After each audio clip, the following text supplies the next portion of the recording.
आणि लोकांना म्हणले इडे वाकडं बोलू नका आणि स्वतःच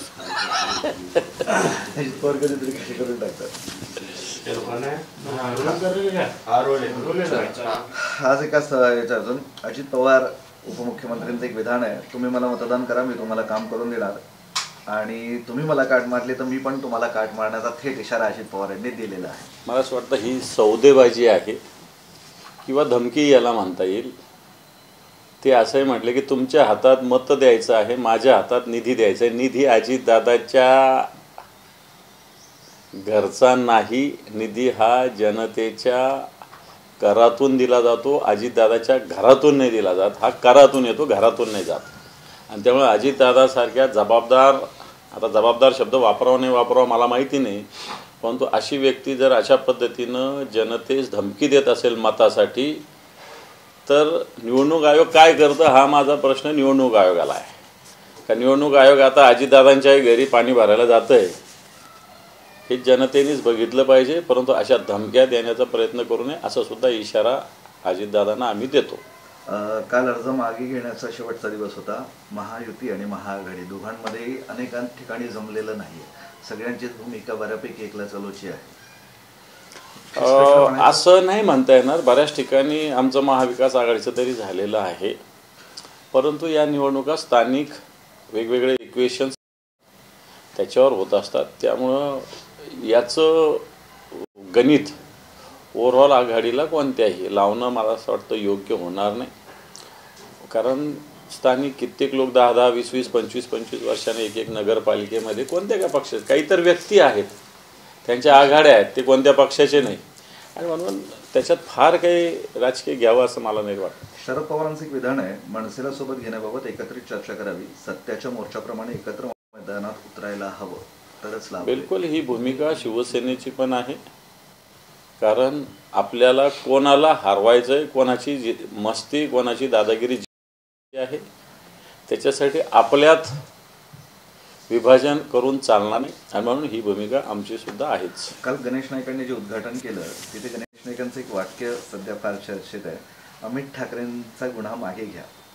आता गणेश नाईकांना अमित ठाकरेंबद्दल इतका का पुळका आला ही चर्चा. मला एक सांगा, याचा अर्थ आता गुन्हा मागे घ्या, ठीक आहे, घेतील नाही तर न घेतील त्यांनी अमित ठाकरेंना काही फरक पडणार नाही. परंतु एकीकडं तुमचंच सरकार गुन्हे दाखल करतं आणि एकीकडं तुम्हीच मागे घ्या म्हणतं. म्हणजे नेमकं काय? तुम्हीच या सगळ्या गोष्टी करायच्या, तुम्हीच पाहिजे होतं, किंवा मग केलं अमित ठाकरेंनी उद्घाटन, सोडून द्यायला पाहिजे होतं. त्याच्यामुळे हा दुटप्पीपणा काही बरोबर नाही आहे. एक तर अमित ठाकरेंनी केलं तर तुम्ही नव्यानं का करता? असं काय तुम्हीच केलं पाहिजे असं काय कुठे ठरलेलं आहे का? ते केलं आहे का अमित ठाकरेंनी उद्घाटन, ते कबूल केलं पाहिजे. गुन्हा दाखल करणारे प्रशासन तुमचंच आणि आता मागे घ्या असं काय गणेश नाईक म्हणल्याने गुन्हा मागे होत असतो का? त्याची एक प्रोसेस आहे, ते अमित ठाकरे करतील. निवडणुकीआधीच भाजपने सेंचुरी मारली आहे. 100वर जागा बिनविरोध. नगराध्यक्ष तर काल झालेच, आता सदस्यही झाले. हे पहा, ठिकठिकाणी मीही आता मराठवाड्यात सगळीकडून माहिती घेतली. भारतीय जनता पार्टीनं प्रचंड दबाव तंत्र, प्रशासनाचा लावलेला आहे. ठिकठिकाणी वेगवेगळे प्रलोभनं दाखवले जातात कित्येक ठिकाणी. काल आमच्याही कित्येक उमेदवारांचे फोन आले, हा आमदार मागे लागला, तो आमदार मागे लागला, एवढी रक्कम घे म्हणतो, नाही तर रक्कम नाही घेतली तर अशा पद्धतीनं प्रलोभन दाखवतो, प्रलोभनाने नाही झालं तर भीती नाही करतो. आणि म्हणून सत्तेची मस्ती, सत्तेचा माज हा भारतीय जनता पार्टीला चढलेला आहे. आणि म्हणून त्याचे परिणाम मला सांगा, गिरीश महाजनांचीच बायको काय येते, रावलांचीच आई काय येते, एखाद्या सामान्य कार्यकर्त्याची बायको किंवा कार्यकर्ते निवडून आले बिनविरोध भारतीय जनता पार्टीकडून का होत नाही ते दाखवा. गिरीश महाजनांचीच बायको का, रावलांचीच आई का, मंत्र्यांचीच म्हणजे जे मोठे सत्ताधीश आहे यांचेच का? मी म्हणेल चला सोडा, आमचं सोडा. भारतीय जनता पार्टीच्या एखाद्या सामान्य कार्यकर्त्याची, सामान्य कार्यकर्ती किंवा कार्यकर्ता का बिनविरोध निवडून नाही आलेला? त्यांच्यासाठी कोणी काही करत नसतं, स्वतःसाठी ते करतात आणि त्याचे ते परिणाम आहे. ठाण्यामध्ये शिवसेनेच्या माजी नगरसेवकांचं नाव मतदार यादीतून गायब झाले. 3 टर्म नगरसेवक राहिलेले सुधीर भगत यांचं नाव मतदार यादीतून वगळण्याचे समोर आले. हे पहा, मतदार याद्याची माहिती काल मतदार याद्या महानगरपालिकेत जाहीर झालेल्या आहे. मतदार याद्यामध्ये प्रचंड घोळ आहे. सगळ्या मतदार याद्यामध्ये कित्येक प्रभागाच्या बाउंड्री सोडून बाहेरचे मतदार तिथं आलेले आहे. शेकडोनी नव्हे तर हजारोनं असं झालेलं आहे. ज्या सीमा वॉर्ड रचना केली, मग वॉर्ड रचना कशाला करायची? 10,000चा 50,000चा वॉर्ड करायला टाकायचा, कुठलेही 50,000 मतदार घ्यायचे असं घ्यायला पाहिजे होतं. मग वॉर्ड रचना करायची, वॉर्डाची बाउंड्री करायची आणि त्या बाउंड्रीच्या बाहेरचे मतदार येतात कसे मग याच्यामध्ये? झोपलेले का निवडणूक आयोग? जर तुम्ही वॉर्ड रचना करताना उत्तरेला हे, पूर्वेला हे, पश्चिमेला हे, दक्षिणेला हे म्हणता, मग या सीमेरेषेच्या बाहेर मतदार येतात. आणि म्हणून सगळ्या मतदार याद्यामध्ये मी काल संभाजीनगरात जवळपास 7-8 वॉर्डांमध्ये जाऊन आलो प्रभागात. सगळ्या ठिकाणी हीच बोंब आहे. आणि नंतर काल आदित्य साहेबांनी सुद्धा मुंबईमध्ये मुंबई महानगरपालिकेच्या अशाच पद्धतीने सगळ्या महानगरपालिकेच्या, पुण्याची अशीच तक्रार आहे, पिंपरी चिंचवडची अशीच तक्रार आहे, ठाण्याची अशी तक्रार आहे. मतदार याद्यामध्ये वॉर्ड रचनेच्या ज्या सीमा आहे याच्या बाहेरचे हजारो मतदार, एखाद वेळेस हे मतदार तिकडं पण असतील इकडं पण असतील. परंतु मी काही 3-4 प्रभागाच्या स्वतः बघितल्या, त्याच्यामध्ये स्पष्टपणे झालेलं आहे की या मतदार याद्यामध्ये बरं त्याच्यात निवडणूक आयोग काय म्हणतो, आता व्यक्ती टू व्यक्ती कंप्लेंट करा, असं जरुरी नाही आहे. जर आम्ही या सीमारेषेच्या बाहेरचा माणूस या मतदार यादीत आला असेल, या वॉर्डाची सीमा ही असेल, तर त्याचा जर अर्ज आला तर व्हेरीफाय केलं पाहिजे तो खरंच तिथं आहे का नाही आहे, त्याचं नाव कट केलं पाहिजे. तो जिथं राहतो तिथं टाका, कोणाचं गळा असं आमचं म्हणणंच नाही आहे. परंतु या मतदार याद्यामध्ये प्रचंड घोळ आहे. निवडणूक आयोगाने, राज्य निवडणूक आयोगाने या सगळ्या गोष्टीची दखल घेतली पाहिजे. निश्चित आम्ही याची तक्रार करणार आहोत. काल धाराशिवमध्ये भाजप आणि शिंदेच्या सेनेचं फाटलं. आता तो वाद इथपर्यंत गेलाय की दुश्मन का दुश्मन दोस्त, याचा अर्थ तिथे तुमची शिवसेना आणि त्यांची शिवसेना याच्यासोबत म्हणजे एकत्र लढू शकतात असं चित्र निर्माण झालंय. वाटतं होऊ शकतं हे पहा. आता कुठं ओरिजिनल भारतीय जनता पार्टी त्या धाराशिवला पद्मश्री पाटलाचा तो राणा रणजित सिंग भारतीय जनता पार्टी बघतो. भारतीय जनता पार्टीचे लोक तर कुठं बाजूला बिचारे माहीत पण नाही आहे. आता तेच काही ठिकाणी आघाडी, आता सुजी ठाकूर भारतीय जनता पार्टीचा राज्याचा सरचिटणीस होता, आमदार होता, आघाडी केली सगळ्यांनी मिळून. पक्ष भारतीय जनता नाही आहे, शिवसेना पण नाही आहे, पण आघाडी झालेली आहे. आणि म्हणून असं धाराशिवमध्ये मोठ्या प्रमाणावर झालेलं आहे. याला कारण राणा जगजितसिंह जे आहे यांची एकंदर यांच्या विरोधात, कारण पद्मश्री पाटलांच्या विरोधाचा रोष आजही कायम आहे आणि त्याच्यामुळे तिथं काही ध्रुवीकरण काही ठिकाणी झालेलं आहे. 2 शिवसेना तिथे एकत्र येऊ शकतात का? मला नाही वाटत असे ना. स्वतंत्र लढतील, ठीक आहे, थोडी एकत्र मलाही मध्ये आणि यालाही मध्ये असं म्हणते नाही. सूर वगैरे काही जुळलेलं नाही. दोन्ही शिवसेना, तिथं शिवसेना आम्ही मानतच नाही, परंतु आमची शिवसेना लढतीये. काही ठिकाणी आघाड्या जागाचं ऍडजस्टमेंट निश्चित झालेली आहे. जयकुमार गोरे एका ठिकाणी म्हटले की विकास फक्त भाजपच करू शकतं, भाजप राम दाम दंड घेऊन कार्यकर्त्यांच्या पाठीशी आहे. जयकुमार गोरे हे लक्षात येतं. कार्यकर्त्यांच्या नाही, कार्यकर्त्यांच्या नातेवाईकांच्या पाठीशी आहे. जर गोरेंनी जर खरं, आता गोरे ओरिजिनल भारतीय जनता पार्टीचे आहे नाही आहे, परंतु राजन पाटलाची सून, मी आता तोच पुन्हा मुद्दा, राजन पाटलाची सून निवडून येऊ शकते बिनविरोध, सत्तेचा मिसयूज करून. बाकीचे का नाही येऊ शकत हो.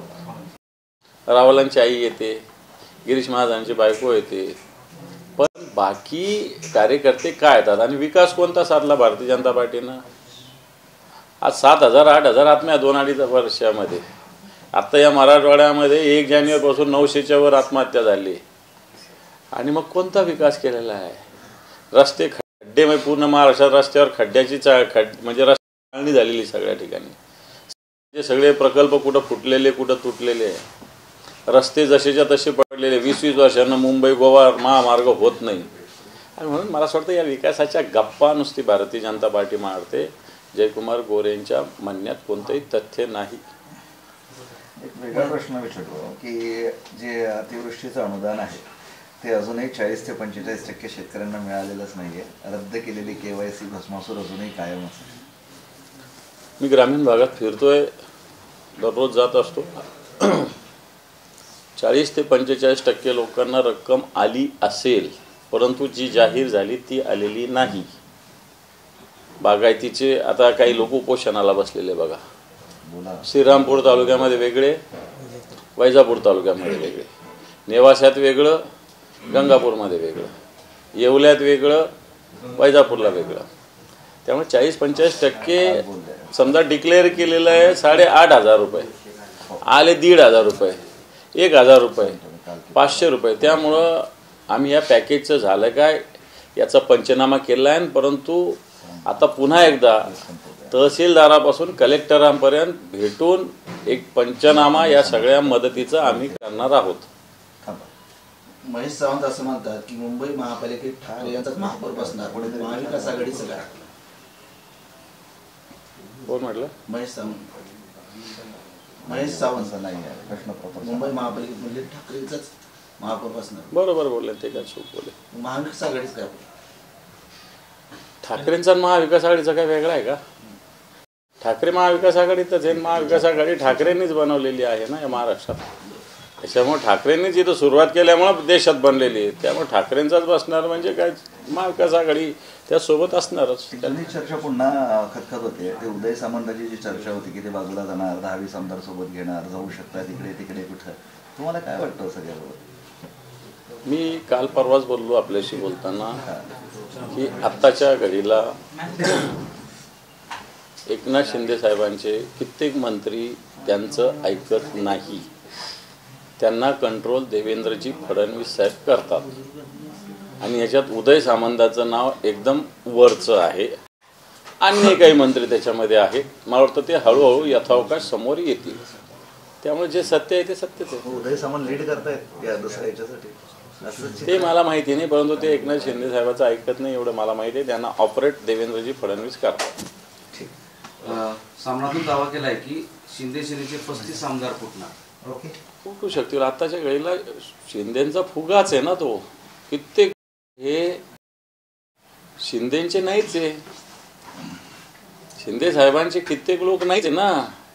भारतीय जनता पार्टीनं दिलेले काही उमेदवार आहे. काही ठिकाणी जागा भले त्यांना सुटली असेल त्यावेळेस, पण उमेदवार भारतीय जनता पार्टीचेच आहे. बरेच आहे याच्यात 10-15 तर एकदम डायरेक्ट. आता समजा मूलजी पटेल मुंबईमधला अजूनही कधी शिंदेचा फोटो सुद्धा लावत नाही. निवडून आला त्यांच्या पक्षाकडून. त्याचे फोटो देवेंद्रजी नरेंद्र मोदीचे असतात. बाकी काय कोणाचा लावत नाही. तो भारतीय जनता पार्टीचा सरचिटणीस आहे, अजून पण आहे. आता आमच्या इथे संजय जाधव आपल्या इथं, ते काय शिंदेच्या सेनेच्या थोडी आहेत. त्यामुळे असे खूप लोक आहेत 10-15 की जे भारतीय जनता पार्टीचेच आहेत. ज्यावेळेस भारतीय जनता पार्टीला गरज पडेल त्यावेळेस आणखी 5-5, 2-2, 1-1 घेऊन ते जसं सामना सांगितलं तसं होऊ शकतं.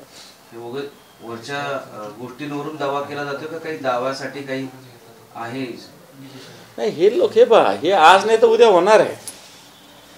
हे लोक आज नाही तर उद्या सगळे भारतीय जनता पार्टीत जाणार आहेतच.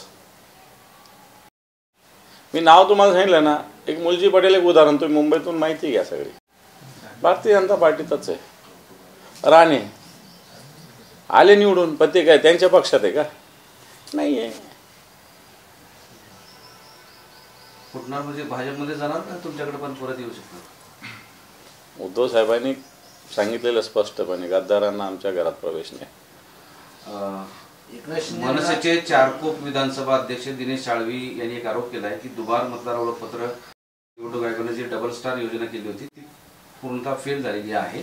कारण अनेक ठिकाणी दुबार मतदारांच्या नावासमोर डबल स्टार खूनच नाही. मतदार यादीचं मी आधीच सांगितलं, मतदार याद्या चुकलेल्या आहे. उलट्या जास्त चुका आता या महानगरपालिकेच्या मतदार याद्यात झालेल्या आहे.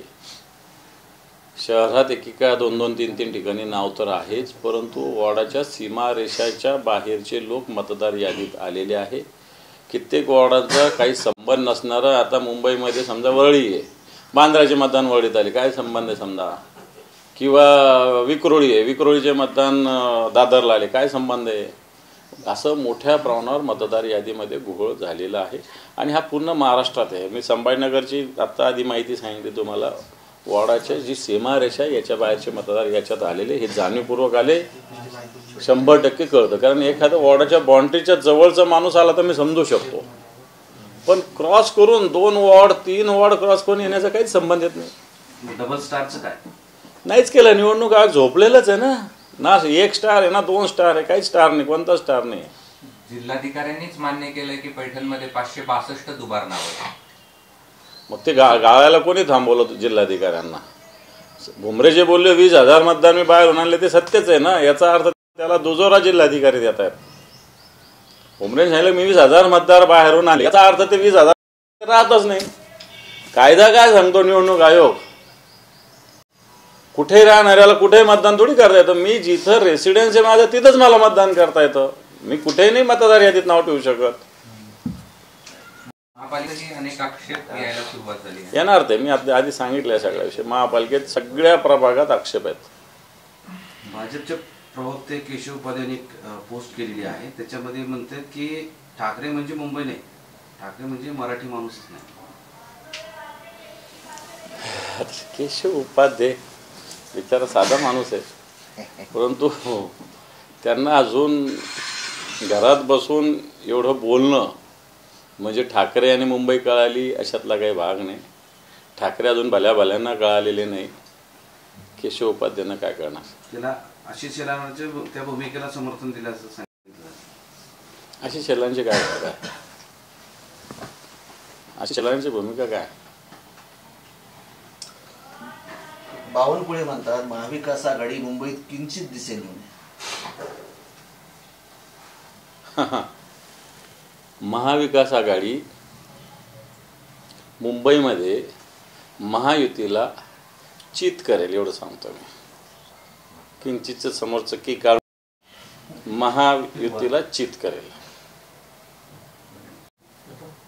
धन्यवाद. थँक्यू.